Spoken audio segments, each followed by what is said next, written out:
Wabarakatuh. Senang sekali banyak yang join hari ini. Salam kenal teman-teman, saya Fatimah, salah satu mental health coach dan psikolog di Naluri. Wah, terima kasih ya sudah menyempatkan waktu, udah mah hari Jumat. Terus ini di tengah-tengah jam kerja juga, mungkin tadi ada yang meeting terus buru-buru ke sini gitu ya. Terima kasih banyak. Dan saya senang sekali karena ketika teman-teman hadir di sini berarti teman-teman mungkin pernah relate sama topik yang akan kita bahas hari ini. Bisa jadi teman-teman, satu, pernah merasakan stres, dan dua, pengen tahu bagaimana cara mengelola stres. Selamat pagi Mbak Cecilia, Pak Jarot, Pak Muhammad, Mbak Elistia. Wah, ramai sekali. Bener ya, kayaknya stres ini topik yang mungkin sering banget kita kita rasakan, kita alamin, dan kita pengen cari tahu bagaimana sih cara mengelolanya. Jadi di webinar kali ini, saya akan share tips-tips praktis yang kita semua bisa praktekkan, termasuk ke diri saya sendiri sebenarnya. Nah, sebelum kita mulai, mungkin rekan-rekan yang baru ikut community webinarnya Naluri belum terlalu familiar ya, ini platform apa sih. Jadi kita sekarang menggunakan Demio. Demio kurang lebih sama seperti online meeting platform lainnya. Namun Demio ada beberapa hal teknis yang bisa mensupport gitu ya, yang menjadi lebih baik. Yang pertama, gunakan browser yang mendukung. Terus dua, pastikan koneksi internet Anda stabil. Kemudian tes juga speakernya ya, suara saya terdengar atau tidak. Kayaknya sih kedengaran ya, melihat respon-respon dari chatnya. Kemudian kalau misalnya teman-teman disconnected dari webinar ini, silahkan di-refresh aja, nanti akan terkonek kembali. Kalau misalnya masih ada masalah, silahkan chat ke @naluri-events. Selain itu, kita juga pengen webinar pagi ini interaktif. Nah, kayak sekarang nih persis di mana saya berbicara, kebetulan cuma saya yang bisa yang bisa unmute di sini. Kemudian teman-teman bisa merespon ya via chat. Kalau misalnya teman-teman punya pertanyaan buat saya, silahkan tag @Fatimah. Kalau malu, mau anonim boleh juga, silahkan private message aja ke saya. Dan di akhir webinar nanti kita akan membagikan PDF dari webinar ini, kemudian rekaman untuk webinarnya juga akan masuk ke email ya, serta bisa diakses juga di YouTube. Luar biasa nih semangat paginya hari Jumat, senang sekali. Oke, saya pribadi sudah dinaluri sejak 2022. Nah, saya sebenarnya seorang psikolog dan konselor juga. Sebenarnya saya sudah berpraktek selama 10 tahun, jadi sudah mendengarkan cerita-cerita orang, cerita banyak ya tentang pekerjaan, karir, tentang keluarga, tentang kecemasan, tentang relasi. Wah, banyak banget deh. Dan salah satunya, bukan salah satunya, banyak halnya adalah tentang stres. Yaitu topik yang kita mau bahas hari ini. Dan ada satu hal sebenarnya yang saya kayak, perlu nulis nggak ya di perkenalan diri saya, yaitu saya pribadi cukup lumayan sering, udah cukup lumayan sering mengalami stres.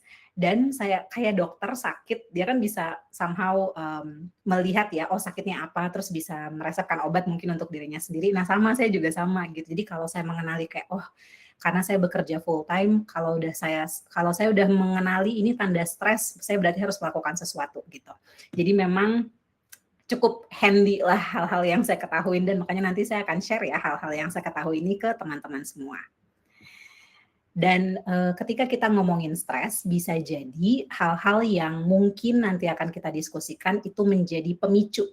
Pemicu tuh misalnya, aduh kok saya jadi nggak nyaman ya, aduh kok ngebahas ini saya ke-trigger ya gitu. Nah ini teman-teman, di sini adalah ruang yang aman tanpa judgement. Jadi boleh kok merasa tidak baik-baik saja, dan juga teman-teman tidak sendiri. Saya yakin kita di sini ada 300-an orang pernah mengalami stres juga ya. Jadi teman-teman tidak sendirian. Kalau misalnya ada poin yang dirasa relate, boleh ngangguk-ngangguk, boleh nyatet gitu. Katanya kalau misalnya ada yang nggak relate juga nggak apa-apa, diambil seperlunya aja. Dan juga boleh banget berhenti sejenak karena mendengarkan webinar duduk 1 jam mungkin bisa overwhelming buat teman-teman. Jadi boleh ambil nafas dulu atau peregangan mungkin ya. Baik. Nah, coba saya ngetes dulu ya. Ini saya ada gelas, kelihatan ya gelasnya ya? Oke, teman-teman coba tebak, gelas ini beratnya berapa ya? Kira-kira berapa berat gelas yang saya pegang ini? Kata Kak Renaldi gelasnya 200 gram, 250 gram. Ini sulit ya mengira-ngira virtual pula disuruh nebak berat gelas. Isinya kosong. Iya Mbak Agnes, saya insya Allah puasa jadi isinya kosong, nggak ada. Oke, terima kasih banyak. Terima kasih jawabannya. Wah Mbak Septi 500 gram. Kalau 500 gram saya udah pegel nih Mbak. Jadi stres itu seperti situasi sekarang ini, di mana saya memegang gelas. Ketika saya memegang gelas, yang penting adalah bukan berapa berat gelasnya, tapi berapa lama saya memegang gelas ini. Kalau saya pegangnya cuma 1 menit, mungkin nggak apa-apa. Tapi kalau saya pegangnya 1 jam, udah mulai pegel. Kalau saya megangnya 1 hari, wah saya udah nggak bisa ngerjain hal lain karena kemana-mana saya akan bawa gelas ini. Capek kan?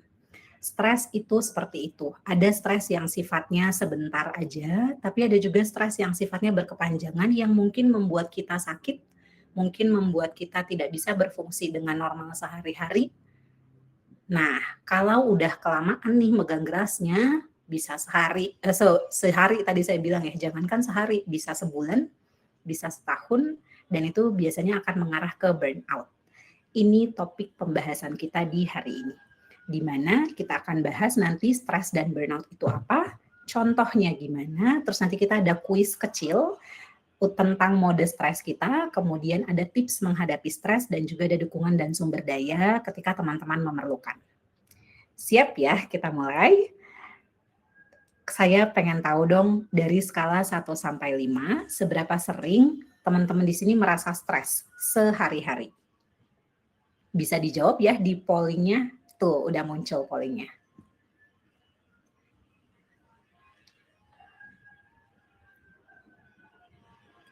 Silahkan. Wah, 3 ya. Saya kalau mau ikut jawab kayaknya seberapa sering, mungkin nggak setiap hari ya, tapi ada aja sebulan mungkin ya bisa dibilang seperti itu. Oke, kebanyakan di angka 3 ya. Ini pada masih menjawab nih. Baru sekitar 50% yang menjawab, tapi mayoritas sudah merasa kira-kira di angka 3 deh. Artinya, topik yang kita bicarakan hari ini, teman-teman semua pada familiar ya. Pada familiar bahwa, oh saya lumayan sering merasa stres nih gitu. Ada juga yang menjawab 1, berarti jarang, nggak apa-apa juga. Dan ada juga yang menjawab 5, wah sering banget stres. Nanti kita kenali tanda-tandanya seperti apa. Baik, nah stres itu sebenarnya bisa didefinisikan dengan proses natural yang terjadi di tubuh. Jadi ketika ada situasi yang mengancam ya, bukan mengancam seperti kriminal, tapi mengancam seperti deadline pekerjaan. Atau mengancam seperti nanti mau bukber, tapi bukbernya bukan sama orang-orang yang saya terlalu nyaman. Nah, itu juga bisa secara psikologis kita kategorikan sebagai mengancam. Ketika kita berada di situasi seperti itu, atau ada di perubahan di tempat kerja, pindah divisi, mutasi, pindah kantor cabang, itu bisa memunculkan respon dalam tubuh secara natural. Respon ini yang kita sebut dengan stres. Jadi stres ini adalah rilisnya hormon kortisol dan juga hormon adrenalin yang kemudian memicu respon fight atau flight. Fight itu kayak yuk kita kejar gitu, atau flight kita kabur dari situ. Kayak misalnya contoh ya yang relevan aja ya, misalnya mau bukber tadi malam, mau bukber nanti malam, kemudian ada orang yang kita nggak nyaman tuh gitu. Kita kayak mau ya udah bukber aja atau kayak nggak usah deh, nggak usah bukber, kabur aja deh. Nah itu flight seperti itu. Dan ditandai dengan tanda-tanda fisiologis juga di tubuh seperti detak jantungnya meningkat, tekanan darahnya naik, ototnya jadi tegang, inderanya juga jadi bertambah tajam. Jadi stres ini semua orang pernah merasakan, sangat-sangat normal dan dia kombinasi antara fisiologis dan juga psikologis. Nah, stres ada beberapa jenis. Kita mulai dari yang paling kiri dulu ya. Ini ada stres akut. Jadi stres akut ini adalah stres yang jangka pendek. Dan stres itu muncul karena tadi selalu stres itu ada pemicunya ya. Seperti tadi situasi yang mengancam tadi. Kalau mungkin contoh yang bukber tadi, dia masuknya ke stres akut. Karena setelah bukber ya udah selesai. Kita tidak lagi merasa adrenalinnya tinggi, tidak lagi merasa harus flight dari situasi tersebut. Jadi memang sangat situasional, itu adalah stres akut. Kalau dia stresnya lebih panjang lagi durasinya, itu disebut dengan stres kronis yang di tengah ini. Jadi stres kronis adalah stres jangka panjang dan terus-menerus akibat kondisi yang berlangsung. Misalnya, kita di kantor mengerjakan proyek 3 bulan. Wah, 3 bulan itu stres jangka panjang sebenarnya. Atau bisa jadi sebulan aja itu udah termasuk jangka panjang. Jadi bayangkan tadi tanda-tandanya ya, kita ada rasa deg-degan, tadi detak jantung meningkat, terus ototnya menegang. Bayangkan itu terjadi dalam jangka waktu 3 bulan atau 1 bulan. Itu lumayan, sebentar, ini koneksi saya masih ada kah?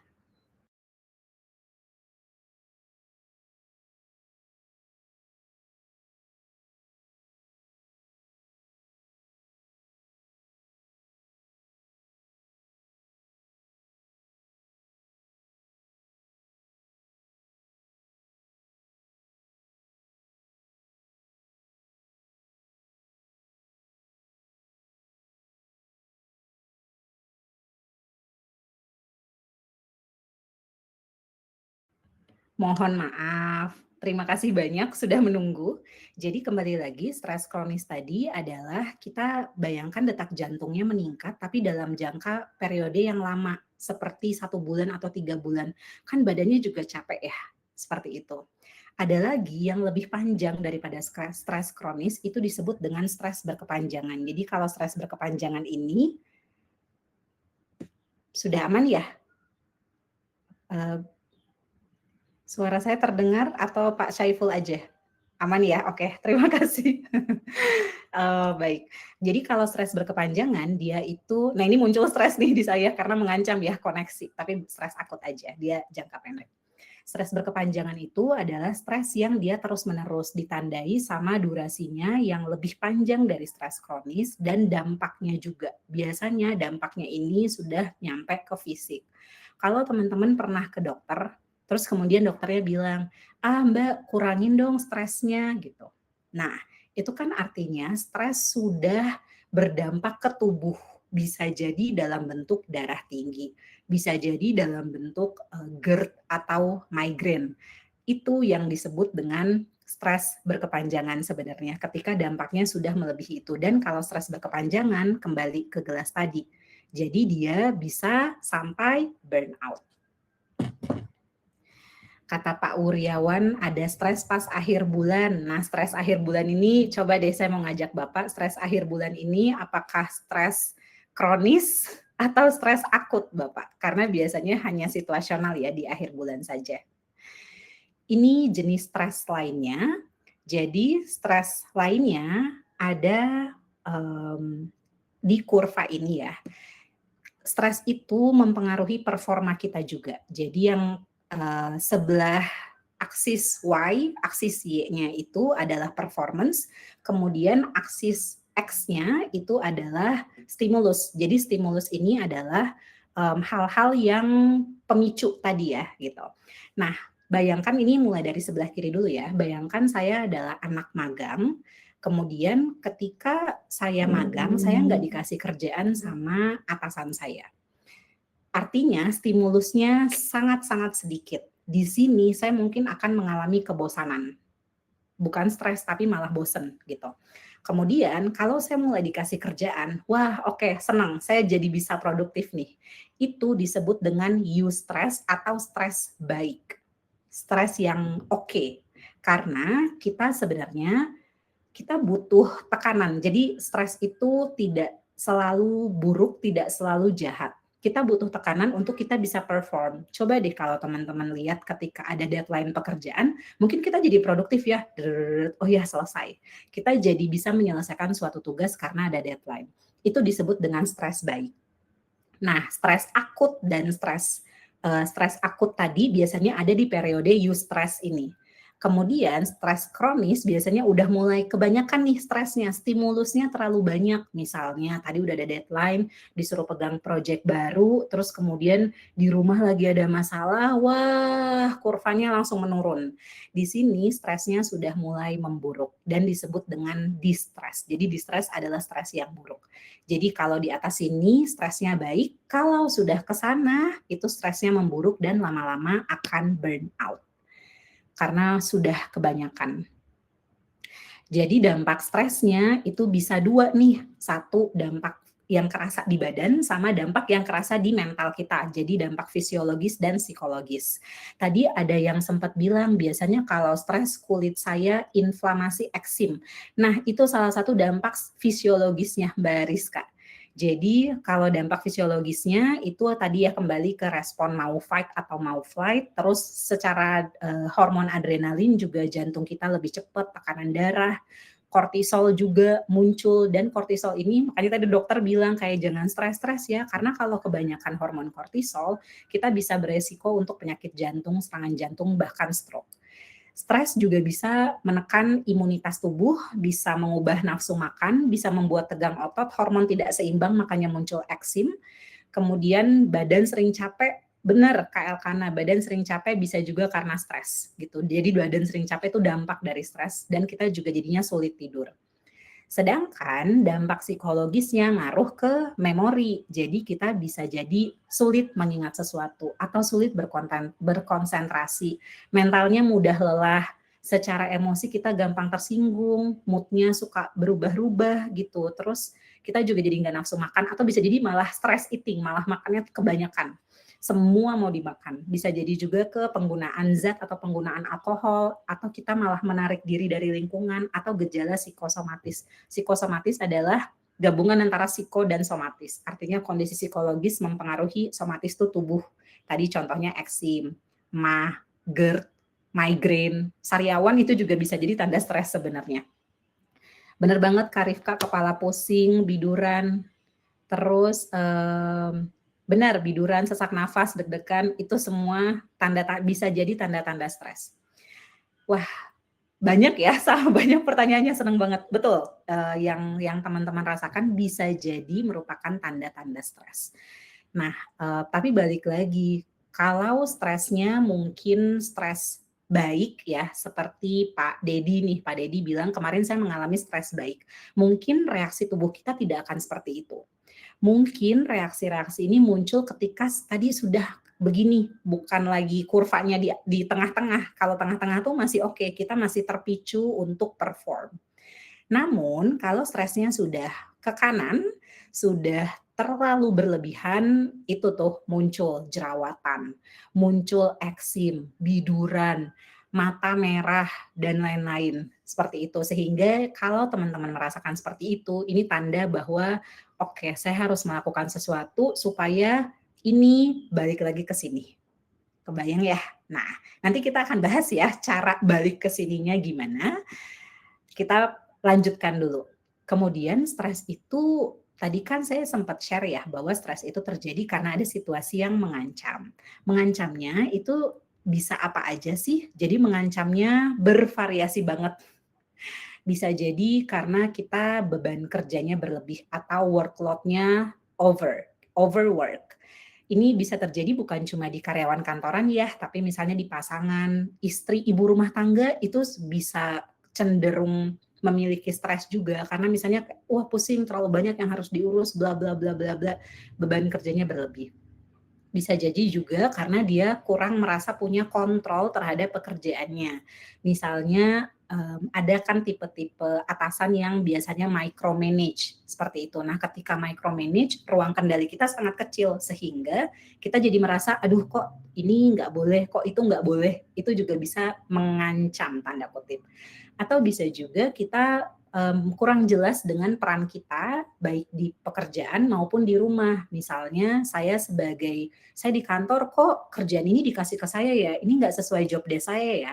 Atau di rumah kok semuanya ditimpakan ke saya ya, kok adik saya nggak membantu ya, dan seterusnya dan seterusnya.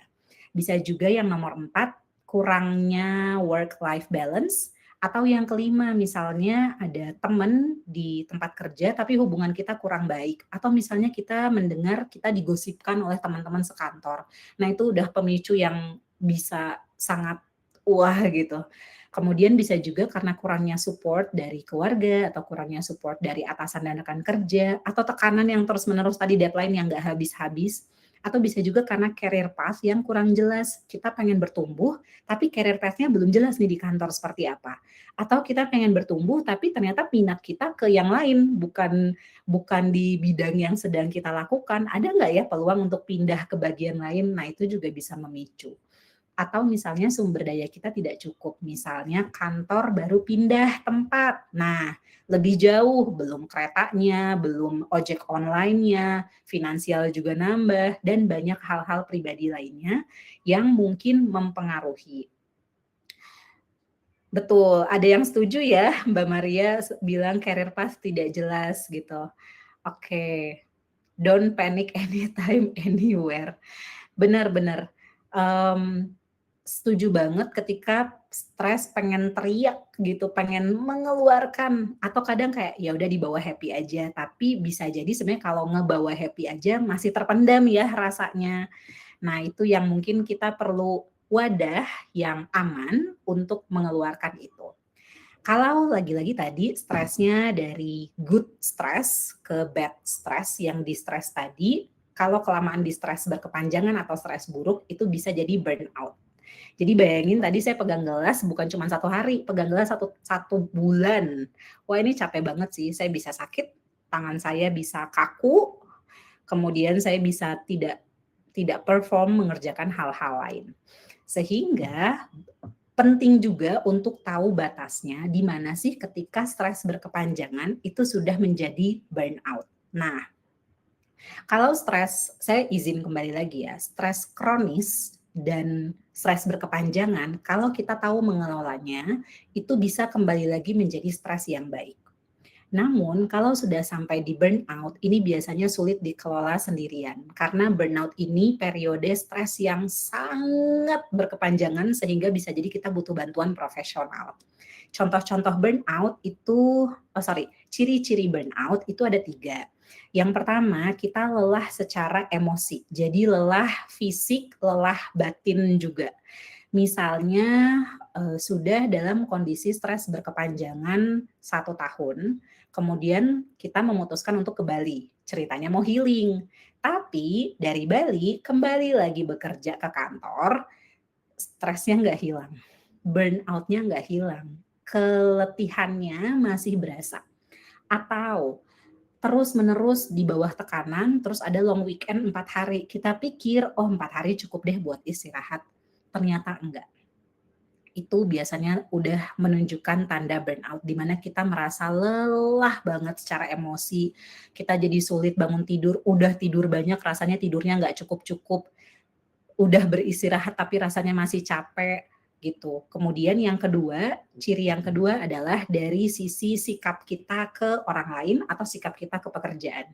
Biasanya kita jadi sinis, kita jadi nggak peduli, jadi bodoh amat juga. Jadi kalau sinis tuh mungkin kayak senggol bacok gitu ya, di mana ada karyawan, ada teman, ada rekan kerja misalnya yang dia ngomongnya biasa aja, tapi kita jadi take it personally karena kita merasa mudah tersinggung itu. Atau bisa jadi instead of mudah tersinggung, kita jadi bodoh amat, kita jadi tidak peduli dengan pekerjaan kita, tidak peduli sama kolega kita, seperti itu. Dan jadinya menarik diri juga. Nah, kemudian yang ketiga ciri-cirinya adalah performanya sudah pasti menurun. Karena kan tadi ketika kita sudah tidak peduli sama pekerjaan, tidak peduli sama rekan kerja, ya boro-boro mau apa ya, melakukan sesuatu yang bermakna di pekerjaan. Sehingga kita akan mulai merasa, kok saya kurang efektif ya, kok saya kurang produktif ya, kok dulu saya pengen achieve ini, achieve itu, tapi sekarang saya udah nggak terlalu pengen berprestasi ya. Dan ini ciri-cirinya, gejalanya bisa jadi tadi meragukan diri sendiri, merasa pekerjaan kita tidak bermakna lagi, rasa tidak puas terhadap pencapaian, seperti itu. Nah, ini bisa jadi ciri-ciri burnout. Dan di sini teman-teman sudah ini ya, Pak Iktius, selama liburan malah bawa kerjaan. Nah, itu justru tidak ada jedanya sama sekali ya, Pak, ya. Oke, mmm, aku setuju banget sama Kak Maria, justru ketika kita semua hadir di webinar hari ini, kita tuh pengen belajar gimana sih cara mengelola stresnya, justru sadar bahwa kita mau menangani stres, kita mengenali stres, itu udah langkah yang sangat-sangat baik. Makanya saya sangat mengapresiasi teman-teman semua yang hadir di sini. Itu tadi kalau kita merasakan burnout ya. Jadi stres, ada yang stres baik, kemudian kalau berlebihan stresnya bisa kronis dan berkepanjangan, kalau berlebihan lagi bisa sampai burnout. Nah, jadi saya pengen nanya ke teman-teman ya, pernah nggak sih teman-teman merasakan tanda-tanda burnout? Nah, mana nih yang tadi udah rame chat nih? Silahkan dijawab di pollingnya ya. Pernah nggak merasa kelelahan emosional, sikap sinis, tidak peduli, terus menurun juga performa kerja? Coba dijawab di polling. Wow,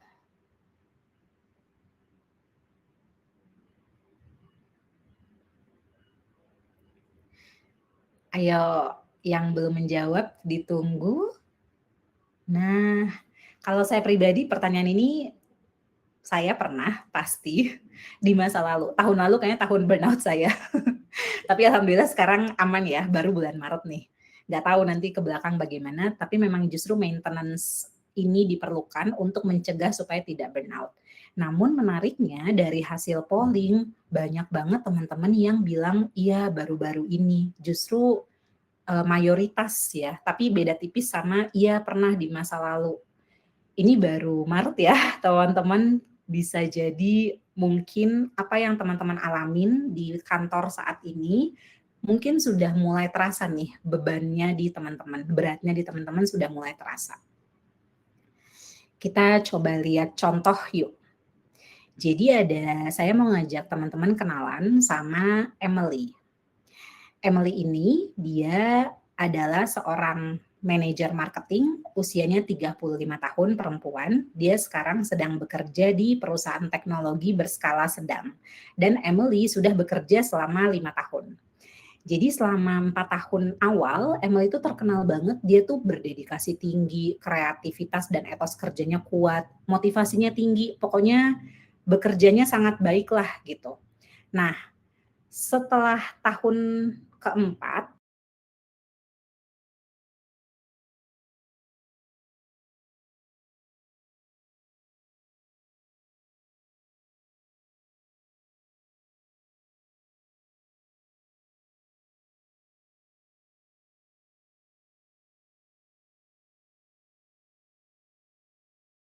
lanjut ya teman-teman. Setelah tahun keempat, di tahun kelimanya dia, Emily ini mengambil tanggung jawab lebih karena koleganya ada yang resign, terus kemudian eh, posisinya belum terisi. Jadi karena Emily kerja di tech company, mungkin perusahaannya mengalami tech winter sehingga ketika posisinya seseorang kosong itu belum langsung diganti gitu.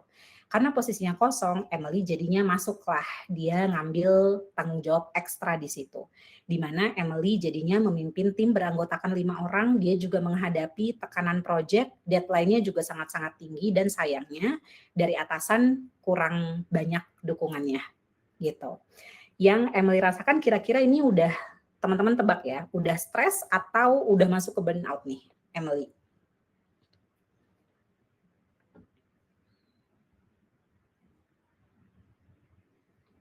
Kata Mbak Agnes stres, Mbak Puji burnout.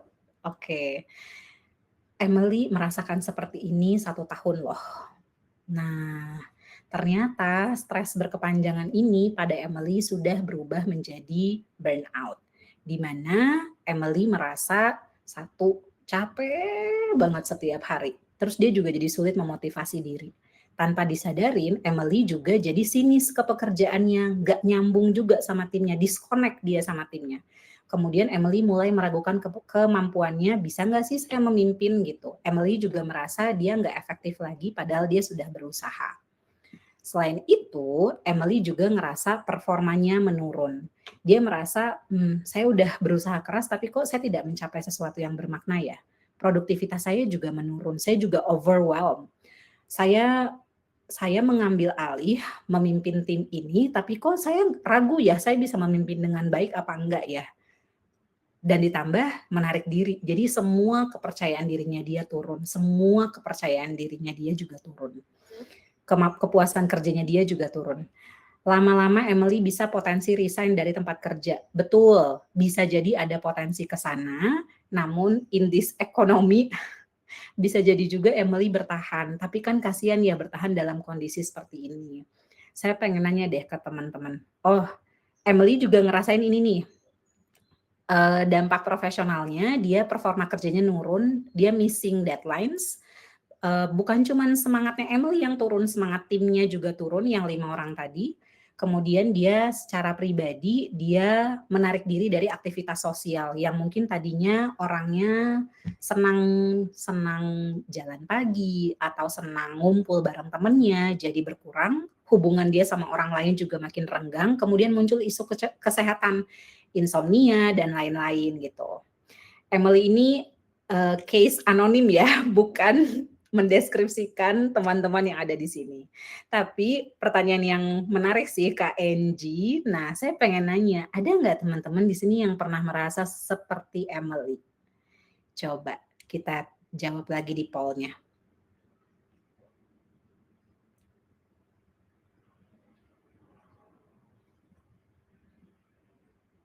Apakah Anda pernah merasa seperti Emily? Silahkan dijawab di poll-nya ya.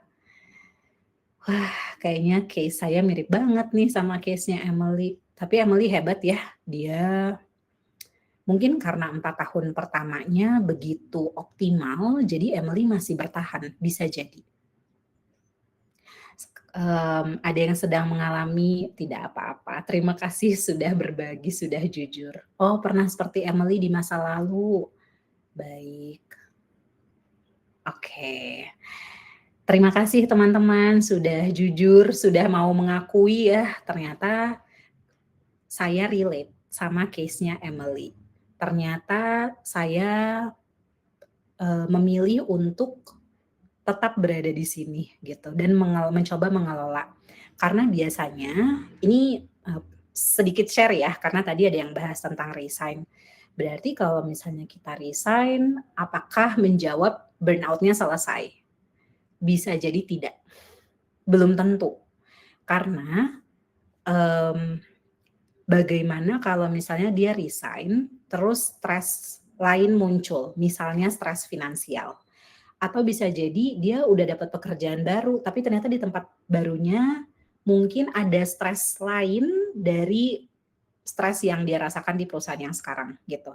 Jadi belum tentu hilang sepenuhnya. Makanya biasanya jalan keluarnya bukan dengan resign, tapi yuk kita coba kelola dulu.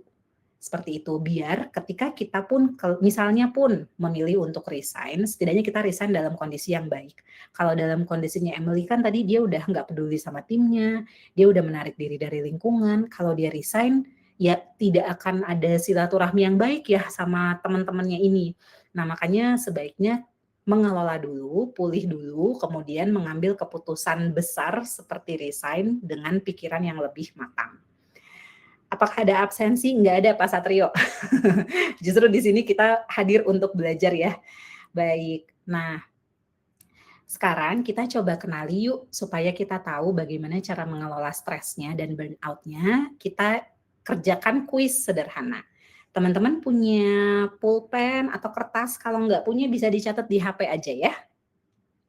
Sudah? Sudah siap dengan HP-nya atau notes-nya, catatan apapun? Kita akan melakukan kuis sederhana, pertanyaannya cuma 4. Dari 4 pertanyaan nanti kita disuruh pilih apakah kita A, B, C, atau D. Dari 4 opsi A, B, C, D ini misalnya ada yang kok kayaknya nggak ada yang saya banget ya. Nah, pilih yang paling mendekati teman-teman. Oke, jadi pilih jawaban yang paling sesuai. Kita bisa mulai ya. Sudah siap ya catatannya? Saya sambil ngerjain juga deh. Pertanyaan yang pertama. Ketika to-do list Anda bertambah panjang, apa yang biasanya Anda lakukan? A. Lanjutkan terus meski lelah. B. Khawatir saya akan mengacaukan sesuatu. C. Menghindari semuanya dan kita scrolling aja. Atau D. Berhenti sejenak dan memprioritaskan ulang dengan tenang. Biasanya teman-teman yang A, B, C, atau D.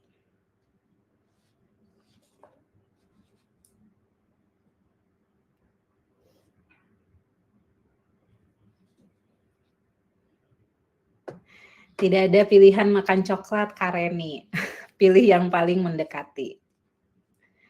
Sudah? Oke. Mau dijawab di chat juga boleh ya, ini tempat yang aman. Next, pertanyaan nomor 2. Atasan mengirim pesan jam 9 malam. Apa pikiran pertama yang muncul? A. Saya harus membalas sekarang, atau mereka bakal berpikir saya ini malas. B. Hah, kesalahan apa nih yang saya lakukan? C. Gak lagi deh, saya cuekin aja dulu. Atau D. Ini penting gak ya? Kalau nggak penting saya tangani besok deh. Mbak Dian sayangnya tidak ada opsi E ya. Oke.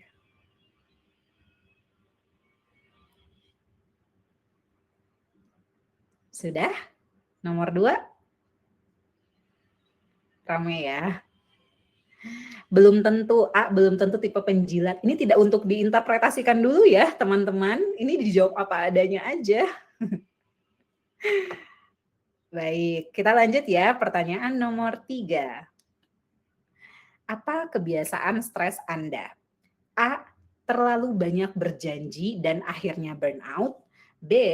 Berpikir berlebihan atau overthink dan berputar-putar aja pikirannya. Atau C. Menunda dan mendistraksi. Atau D. Susun kembali dan kita rencanakan ke depan.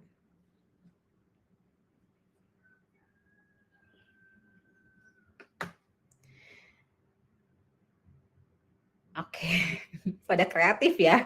Nambah-nambahin opsi sendiri loh. Nanti kuisnya jadi nggak akurat.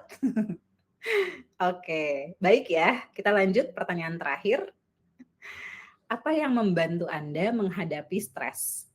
A. Membuat daftar tugas dan menyelesaikannya. B. Berbicara atau journaling. Journaling itu menulis. C.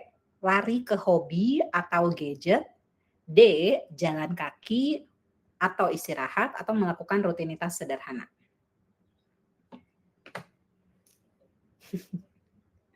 Benar-benar nih teman-teman pada kreatif semua.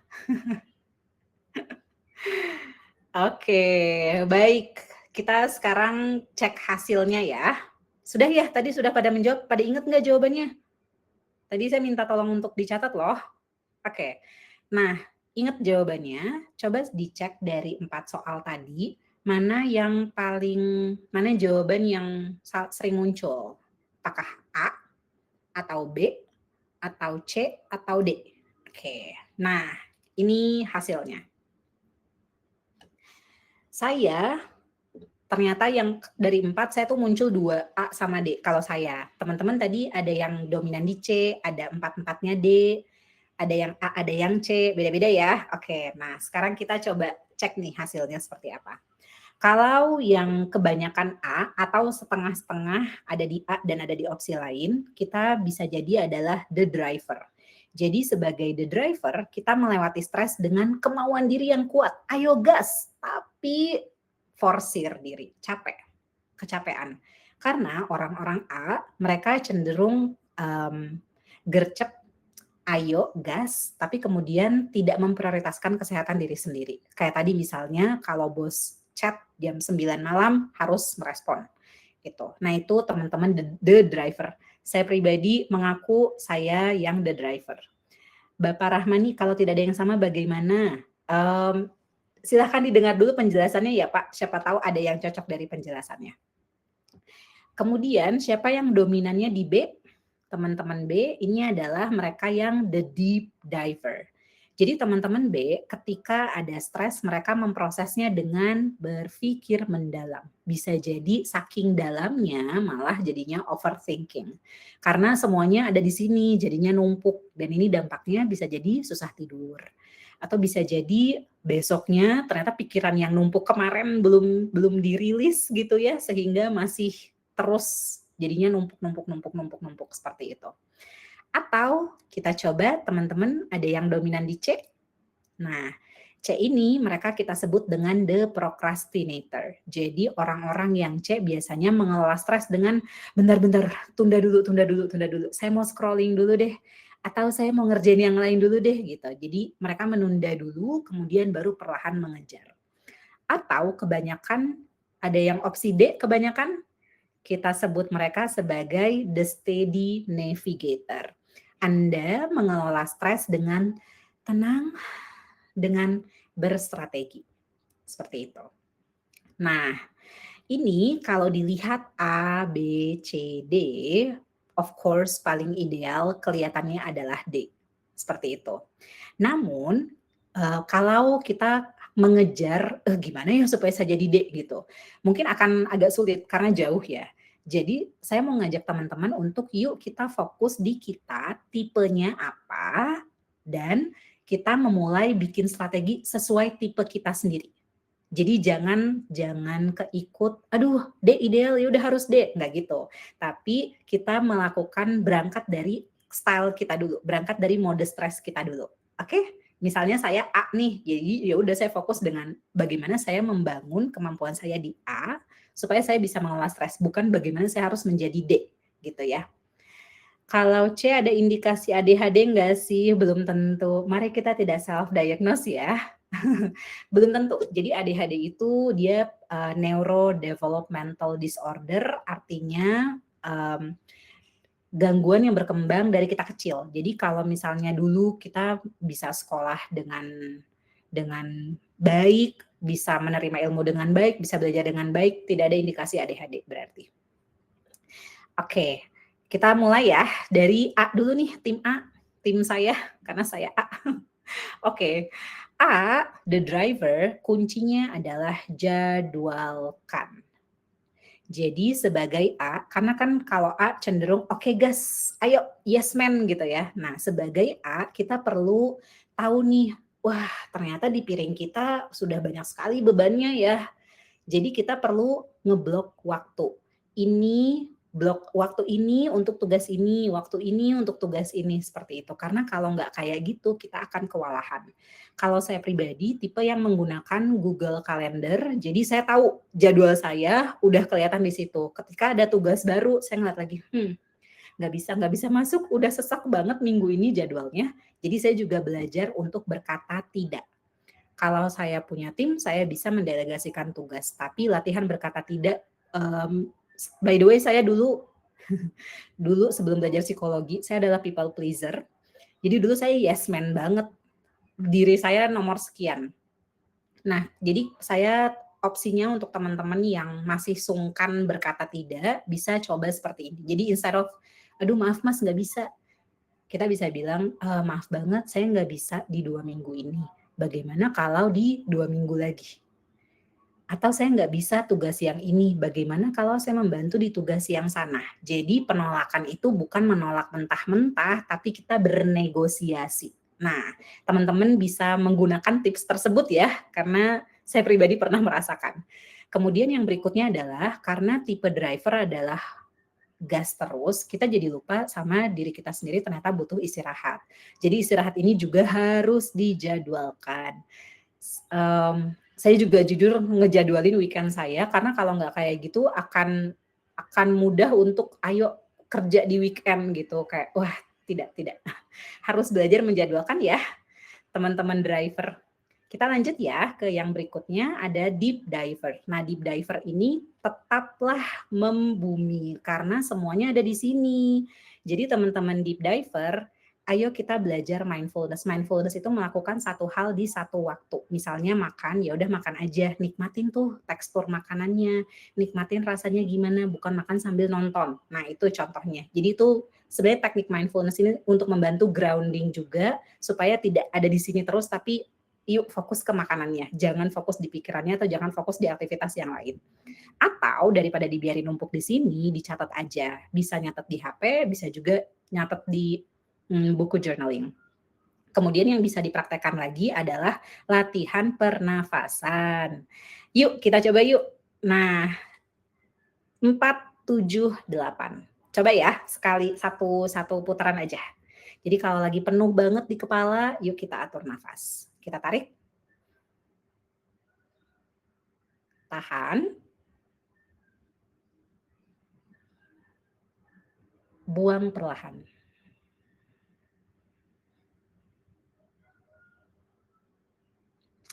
Seperti itu. Jadi 4 hitungan tarik, 7 hitungan tahan, kemudian 8 hitungan buang.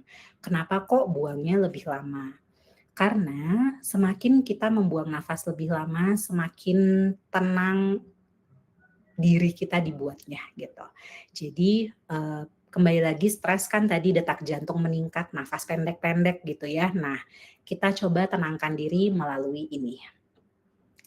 Oke, silakan dicoba ya teman-teman deep diver. Atau yang lain juga kalau mau nyoba silakan. Masuk ke procrastinator. Tadi yang dominan C, karena sangat mudah kayak, udah ya scrolling aja, atau udah pindah ngerjain yang lain aja. Teman-teman prokrastinator bisa mulai dari hal kecil. Contoh, pakai aturan 2 menit. Jadi hal-hal yang sekiranya bisa selesai dalam waktu 2 menit kerjakan. Misalnya nelpon reservasi gitu ya, ini bisa 2 menit kerjakan. Atau kalau lagi work from home, ternyata ada sampah bisa dibuang 2 menit kerjakan. Jadi jangan ditunda kalau bisa dikerjakan dalam waktu 2 menit. Atau pecah tugas yang besar ini menjadi tugas yang kecil-kecil. Lebih mudah jadinya ngerasanya. Kalau besar tuh kayak, oh my God banyak banget. Nah, dicoba breakdown kecil-kecil. Kemudian jangan lupa self reward untuk progres yang sudah dilakukan. Dapat slide-nya kok Mas Rizkon. Kemudian terakhir nih, yang steady navigator tadi, yang D sudah oke banget, lanjutkan. Nah, D ini mereka kan tadi cenderung tenang dan berstrategi ya, sehingga D bisa menjadwalkan me time-nya mereka kapan, supaya ketika me time-nya juga terpenuhi, maka otaknya juga bisa berpikir jernih untuk menavigasi dan berstrategi. Kemudian bisa coba latihan gratitude. Gratitude itu bersyukur, jadi merecall atau mengingat apa hal-hal yang kita syukuri di hari ini. Kemudian bisa juga melakukan aktivitas refreshing untuk meregangkan, seperti berjalan kaki. Nah, selain itu kita juga bisa mencoba untuk mengelola energinya. Jadi diri kita itu sama seperti handphone yang harus di-charge. Nah, charge-nya dengan cara apa? Dengan makanan. Ini makanan bukan makanan ya, tapi makanan mental, emosional, fisik, dan spiritual. Makanan mental dan emosional contohnya kalau saya, karena saya introvert, saya sukanya sendirian, entah baca buku atau entah nonton film, pokoknya nggak kemana-mana gitu. Itu cara saya nge-recharge secara mental dan emosi.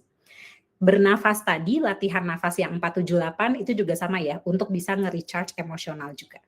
Atau teman-teman bisa juga recharge dari sisi fisik. Fisiknya olahraga, makan yang benar, jangan makan pedas-pedas terus ya, tapi harus seimbang makanannya. Kemudian yang terakhir adalah makanan spiritual. Makanan spiritual ini bukan hanya terkait agama, tapi juga terkait berkontribusi baik terhadap sesama. Nah, semakin kita banyak berkontribusi, semakin kita juga merasa bermanfaat. Ketika kita merasa bermanfaat, kita jadi muncul energi untuk melakukan lebih.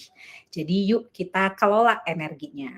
Yang terakhir, yang sering banget saya temukan adalah kalau stres larinya ke gadget. Kita pikir kayak, aduh pusing banget nih kerjaan, scrolling dulu bentar. Nah ternyata melalui scrolling, itu memunculkan banyak stimulus-stimulus yang tidak perlu sebenarnya. Karena kalau scrolling yang muncul apa, aduh teman saya udah beli mobil, kok si ini udah nikah sih, kok ini gini-gini sih. Nah capek, otaknya jadinya makin capek. Jadi instead of digital, kita kalau bisa nggak usah ke scrolling, ataupun kalau mau scrolling dilakukan dengan mindful. Misalnya, oh iya saya ada waktu 15 menit deh saya scrollingnya. Kalau lebih dari 15 menit saya jalan kaki deh supaya nggak doom scrolling. Doom scrolling itu adalah scrolling berjam-jam, capek ya gitu. Benar, apalagi ngelihat berita dalam dan luar negeri yang sekarang lagi chaos ya. Itu bisa memunculkan stres tambahan.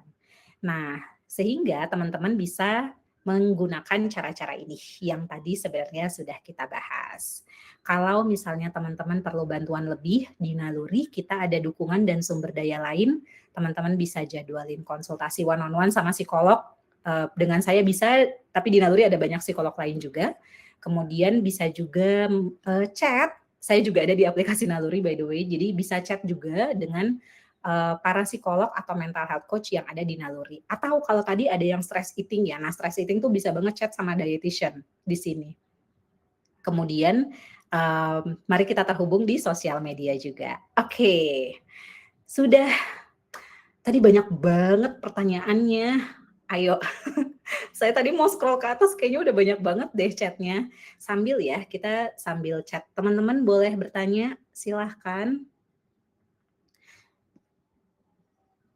Langsung nih, saya jawab dari yang paling bawah ya. Mohon maaf banget teman-teman kalau pertanyaannya tenggelam, boleh nggak ditanyakan kembali supaya saya bisa jawab. Dari Pak Rahmani, boleh dijelaskan lebih lanjut terkait the driver dan people pleaser dan solusi selanjutnya. Wah, Bapak terima kasih sudah menangkap tadi apa yang saya bilang ya. Jadi the people pleaser ini biasanya adalah orang yang nggak enakan dan tidak bisa menangani penolakan. Jadi kalau misalnya bisa jadi people pleaser-nya yang mendorong the driver atau bisa jadi tidak ada sebenarnya people pleaser-nya. Ini contoh, saya dulu yes man-nya karena saya nggak enakan, berarti itu adalah saya people pleaser. Tapi kalau sekarang saya yes man-nya, saya kan the driver juga ya, the driver. Saya yes man-nya karena saya ngerasa, oh kerjaan ini harus saya yang pegang. Nah itu kan dua hal yang berbeda ya Pak. Jadi bisa dicoba telaah lagi, alasan saying yes-nya itu apa? Apakah karena tadi nggak enakan atau karena memang kita yang kepengen. Nah kalau kita yang kepengen berarti it's pure the driver. Cara menanganinya gimana tadi ya, jadwalkan kalau the driver. Kalau people pleaser, nah ini kita perlu mengulik lebih jauh kenapa kok nggak enakannya, apa pernah ada terjadi sesuatu, bla bla bla, seperti itu. Semoga menjawab ya Pak Rahmani. Next, dari Kak Jeremia, bagaimana cara berempati ke teman yang sedang mengalami stres? Oh, aku sangat suka pertanyaannya Kak Jeremia. Terkadang stres itu tidak disadari oleh orang yang mengalami stresnya sendiri.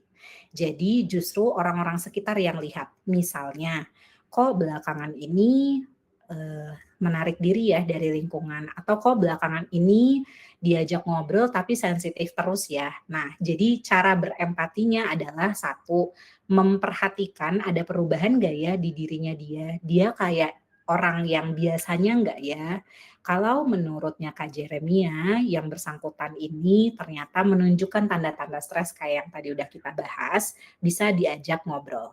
Jadi ngajak ngobrolnya tanpa judgement ya, tapi ngajak ngobrolnya kayak mencoba menjadi pendengar yang baik dengan apa yang dia rasakan. Jadi bukan untuk menceramahi, bukan untuk ngasih tips gitu, tapi dengerin aja struggle-nya dia lagi ada apa nih sekarang. Biasanya dengan didengerin itu udah bisa sangat-sangat membantu dia merasa sangat lega. Terima kasih Kak Jeremia sudah perhatian sama temennya. Dari Pak Rizkon, Miss, kalau stresnya kepikiran negatif yang ujungnya nyesek nafas, jantung berdebar, dan takut meninggal dunia. Terima kasih banyak Pak Rizkon. Ini tanda-tanda yang Pak Rizkon share itu adalah tanda-tanda tadi ya, the deep diver yang tipe jawaban B itu. Jadi banyak dari kita yang ketika kita stres, kita malah nyimpennya di sini. Nah, ketika udah kesimpan di sini, ini bisa berubah menjadi gejala lain seperti misalnya kecemasan gitu. Kalau teman-teman pernah dengar anxiety, nah itu salah satu tanda-tandanya. Jadi kecemasan ini adalah rasa, bisa jadi muncul ke rasa khawatir berlebihan, muncul tuh di kepala, what if? Bagaimana kalau gini gini gini, nanti gini gini gini, nanti gini gini gini. Jadi menciptakan pemikiran-pemikiran yang sebenarnya belum tentu terjadi. Nah, ini bisa muncul tadi jantung berdebar sampai saking kencangnya mungkin ya. Jadi ada sampai ke takut akan meninggal dunia. Ini kalau Pak Rizkon mau mengatasi sendiri, tadi bisa menggunakan cara-cara yang tadi udah di-share ya, nanti bisa dicek lagi PDF-nya, bisa menggunakan mindfulness atau bisa dicurahkan dulu pikirannya ke wadah yang sehat seperti journaling, atau Pak Rizkon bisa mengeluarkannya langsung ngobrol sama psikolog. itu mungkin akan membantu. Ini karena sepertinya sudah takut akan mengancam keselamatan diri ya gitu, sehingga kita juga pengen Pak Rizkon baik-baik saja. Yuk ngobrol sama psikolognya Naluri ya Pak.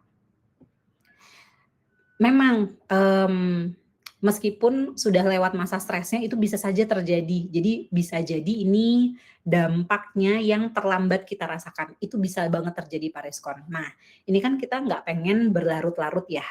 Stresnya udah selesai padahal tapi kita ngerasain dampaknya. Dampaknya mau kebawa sampai kapan kan gitu. Sehingga penting untuk yuk kita melakukan sesuatu nih. Either tadi Bapak menuangkan ke wadah yang aman seperti journaling atau mindfulness atau ngobrol sama psikolog. By the way, ngobrol sama psikolog itu bukan hal yang buruk ya, bukan berarti kita lemah, justru ngobrol sama psikolog itu kita pengen mengatasi masalah kita berani. Oke, lanjut ke Pak Wuryawan, bagaimana cara menekan bawahan untuk menyelesaikan tugas tanpa bawahan merasa tertekan secara mental? Pak Wuryawan kayaknya ini ya, kepala tim ya.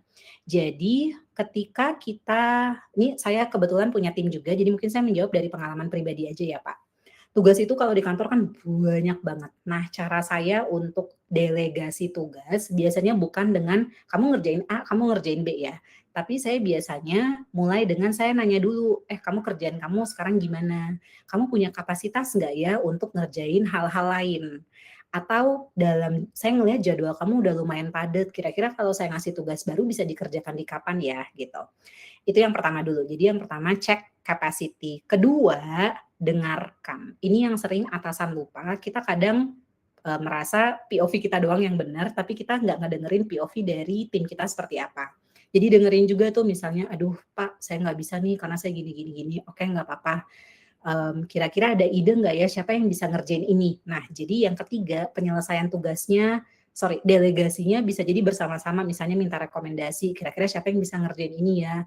Atau kalaupun kamu yang mengerjakan, kamu bisanya di kapan ya gitu. Nah, itu bisa dicoba ya Pak, sehingga kita jadi di satu sisi kita peduli sama kesehatan mentalnya, tapi juga di sisi lain kita tetap bisa perform gitu, kita tetap bisa menyelesaikan pekerjaan yang ada. Next dari KL Kana, bagaimana caranya untuk tidak terlalu memikirkan hal di luar kendali kita? Salah satunya karena jarak, karena cukup menguras energi. Karena jarak. Saya kurang paham pertanyaan karena kurang jaraknya, tapi saya coba jawab yang mengendalikan hal di luar kendali kita ya. Kalau Kakak bayangkan ada 3 lingkaran. Lingkaran paling besar adalah hal yang kita pengen kendalikan tapi kita nggak bisa. Nah, ini ditaruh di situ. Misalnya kayak kalau jarak mungkin saya pengen pulang tapi sekarang belum bisa. Nggak, itu di luar kendali saya, ya udah. Jadi kita kesampingkan tuh hal-hal yang di lingkaran paling luar. Kita pengen kendalikan tapi kita nggak bisa karena itu kendalinya di eksternal. Nah, yang paling dalam adalah hal yang sepenuhnya kita bisa kendalikan. Terus hal yang tengahnya, lingkaran di tengah-tengah, ini adalah hal yang saya bisa pengaruhi, tapi saya nggak bisa kendalikan, gitu. Contoh, saya pengen melakukan proyek ini, tapi saya nggak punya kapasitasnya, gitu. Ini yang bisa saya lakukan apa? Apakah saya lepas aja proyeknya, atau mungkin saya bisa mengajak seseorang untuk jadi partner saya. Nah itu kalau lepas aja berarti lingkaran paling luar, kalau ngajak seseorang menjadi partner itu berarti lingkaran yang tengah. Terus udah ngajak partner, masuk ke lingkaran paling kecil di proyek ini, apa yang paling bisa saya kendalikan ya gitu. Nah, kebanyakan kita jadi cemas atau jadi stres berlebihan karena kita mencoba mengendalikan hal yang nggak bisa kita kendalikan, kayak macet, terus tadi jarak misalnya, jadi energinya habis di situ. Makanya fokus kembali ke lingkaran yang paling kecil, apa sih yang bisa kita kendalikan? Silahkan dicoba ya Kak. Kalau stres sampai naik asam lambung, amankah? Tentunya gini, stres jadi asam lambung itu keadaan psikosomatis. Jadi karena stres ngaruh ke tubuh seperti tadi GERD, MAH, migrain gitu ya. Kalau asam lambungnya sudah kondisi parah, harus mendapat penanganan medis. Itu ya. Jadi aman di sini, aman secara apa nih? Kalau secara psikologis sudah pasti tidak, karena bisa jadi stresnya udah mulai kronis, dan secara medis juga nggak aman karena udah memicu asam lambung. Jadi kalau bisa, mari kita segera tanganin. Biasanya kalau saya melihat rekan kerja yang mulai stres, "What can I help you brother?" "Oh, thank you." Selain bertanya, ke "What can I help you?" mungkin bisa menawarkan bantuan praktis. Jadi misalnya ada tugas kecil yang kayaknya saya bisa ambil alih deh dari dia, tapi, tanpa menyinggung perasaannya dia, saya bisa suka nanya, "Eh, ini tugas ini kayaknya belum selesai-selesai, boleh nggak saya aja yang pegang?" Gitu. Nah, itu bisa. Kalau keseringan overthinking bisa buat stres berlebihan ya ternyata betul. Kalau stres sampai tidak bisa bangun di pagi hari Sabtu dan Minggu, apakah itu perlu pertolongan? Mungkin dicek lagi ya Kak Agnes, apakah stresnya, mmm, Sabtu dan Minggu, apakah memang Sabtu dan Minggu itu istirahat gitu ya? Atau gimana? Jadi perlu dicek juga apakah Sabtu Minggu itu mendapatkan istirahat yang cukup. Kalau belum mendapatkan istirahat yang cukup, Kak Agnes bisa coba tips-tips yang tadi kita bahas sesuai dengan mode stresnya Kak Agnes ya. Kalau ada teman yang memang sudah diagnosed as depressed, tapi kita pun kadang merasa nggak ada kapasitas untuk dengerin curhatannya dia, tapi tetap takut nanti dia makin parah harus gimana ya? Kak Stefani makasih banyak pertanyaannya. Jadi ketika kita, mmm, tidak punya kapasitas, sebenarnya bisa banget kasih tahu juga ke dia kayak, "Saya peduli banget sama kamu, namun di saat ini saya pribadi lagi ngerasa nggak baik-baik saja, takutnya malah nggak bisa jadi pendengar yang baik. Boleh nggak kalau misalnya saya fokus ke diri saya dulu 2 minggu ini, terus kemudian 2 minggu lagi saya ngecek lagi ke kamu, saya ngupdate lagi apakah saya udah lumayan oke apa belum untuk dengerin cerita kamu, gitu. Karena ketika kita peduli sama orang lain, yang tidak boleh dilupakan adalah kepedulian terhadap diri sendiri dulu. Tentunya kalau kita lagi nggak baik-baik aja, kita dengerin dia, yang ada kitanya sensitif gitu kan. Sehingga berani ngomong untuk kita nggak baik-baik aja dan kita butuh waktu untuk diri kita sendiri dulu, tapi nanti kita akan balik lagi kok ke dia ketika kita udah baik-baik aja. Kak Stefani bisa coba itu ya. Saya 2 pertanyaan lagi ya, sudah jam 11 lewat. Mmm, bagaimana menangani kalau fisik otot sudah terdampak dan bermasalah berbulan-bulan atau bahkan tahunan yang mungkin akibat stres panjang? Terima kasih banyak Pak Januar. Kalau sudah seperti ini bisa jadi butuh beberapa, eee, bantuan. Satu, bantuan psikologis karena stres berkepanjangan, terus 2 fisioterapi. Karena, perlu belajar untuk cara melemaskan otot ya, dan cara tadi entah latihan pernafasan juga bisa membantu di situ. Jadi saran saya kalau memang ini sudah tahunan ya Pak, tahunan itu kan lama sekali, nggak kebayang kalau misalnya keadaan fisiknya sudah seperti itu selama tahunan. Nah, ini belum terlambat untuk kita mencoba mengatasinya. Jadi mungkin bisa satu ngobrol sama psikolog, 2 fisioterapi juga untuk membantu supaya otot dan, fisiknya bisa menjadi lebih baik lagi.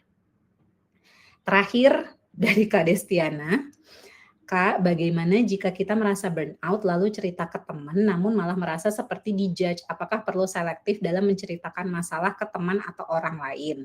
Betul. Tidak semua orang punya kapasitas mendengarkan dengan baik dan kita juga nggak tahu kan, apakah teman kita itu lagi baik-baik aja apa enggak, lagi netral nggak untuk mendengarkan cerita kita. Jadi kalau saya pribadi, saya biasanya punya list, oh teman ini enak untuk diajak ngobrol A, teman B enak untuk diajak diskusi ini gitu. Nah jadi saya reach out-nya sesuai dengan keahlian masing-masing mereka, seperti itu. Kalau misalnya, masih kesulitan untuk mendapatkan tempat yang aman, Kak Destiana boleh ya menggunakan fasilitas bertemu psikolog di Naluri. Pertanyaannya masih banyak banget, kayaknya ada sejuta yang belum saya jawab. Terima kasih banyak, semoga hari ini membantu teman-teman. Terima kasih sudah sama-sama terbuka, sama-sama bisa menormalisasi bahwa stres itu adalah hal yang normal dan sama-sama mau menyemangati bahwa stres ini bisa kita kelola bersama-sama. Bantuan profesional tersedia, teman-teman tidak lemah ketika reach out ke bantuan profesional. Justru menurut saya itu adalah langkah yang sangat berani. Terima kasih banyak. Nama saya Fatimah. Baik, sampai jumpa di acara naluri berikutnya. Selamat siang. Assalamualaikum warahmatullahi wabarakatuh. Terima kasih.